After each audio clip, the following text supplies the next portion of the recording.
Good afternoon and welcome to our Midday Mull for Tuesday the 16th of June.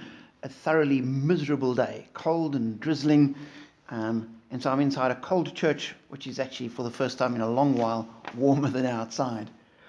Today I was reading through, in the midday, through Isaiah as well as Revelation, and the two are linked in an interesting way to me.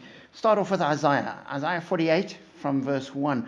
Listen to this, house of Jacob, you who are called by the name of Israel, and come from the line of Judah, you who take oaths in the name of the Lord and invoke the God of Israel, but not in truth or righteousness. You who call yourselves citizens of the holy city and rely on the God of Israel.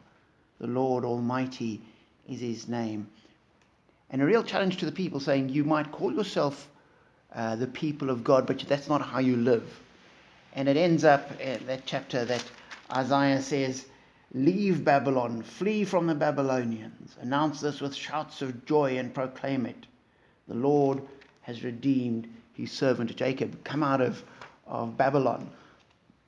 And so there's this challenge to the people for an authentic life, but outside of Babylon. And then in Revelations chapter 18, the chapter is headed The Fall of Babylon. And in verse 2, fallen is Babylon the Great. She has become a home for demons and a haunt for every evil spirit. And it continues about how Babylon has fallen. Verse 9, woe to the kings of the earth who committed adultery with her and shared her luxury.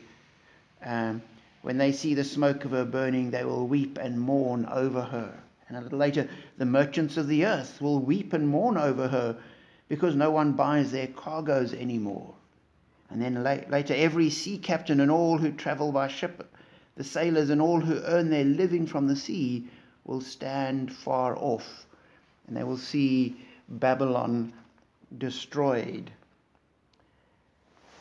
And I was struck by how that plays itself out. Now, in the Bible, Babylon in Isaiah probably refers to the actual city of Babylon, which was replaced by the Medo-Persian Empire, which was replaced by the Macedonian and Greek Empire, which was replaced by Rome. And so when John was writing Revelation, it's likely that he was referring to Rome when he spoke about Babylon. You didn't want to refer to Rome, that'd get you into trouble. So you call it Babylon, code for this evil city. And then in turn was replaced by the Spanish and the French, and finally the great English Empire, and London, which was now replaced by New York and Washington, which looks like it's being replaced by Beijing. And each one of those empires come and go. None of them endure. And so in a certain sense, the Babylon of each age is brought down. And I was struck by the fact that what writings do we read from Babylon or from Persia? We've got some of the Greek philosophers, a little bit of Roman Latin writing read by a few academics. And yet the prophet Isaiah is read by millions of people around the world.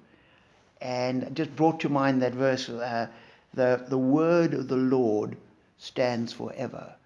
These writings of some insignificant little kingdom of Israel that didn't feature on the world stage in any way compared to the other great Babylons of each age. And yet the word of the Lord stands. And so for me the challenge was to say, am I a Christian in name? Or am I a Christian as a description? Does it reflect who I am and how I live, that I am following Jesus and shaping my life according to him? And it's how do we live in this world? We are in Babylon, every single one of us. And we want to make sure that we are aligned with the kingdom of God and not with the kingdoms of the world.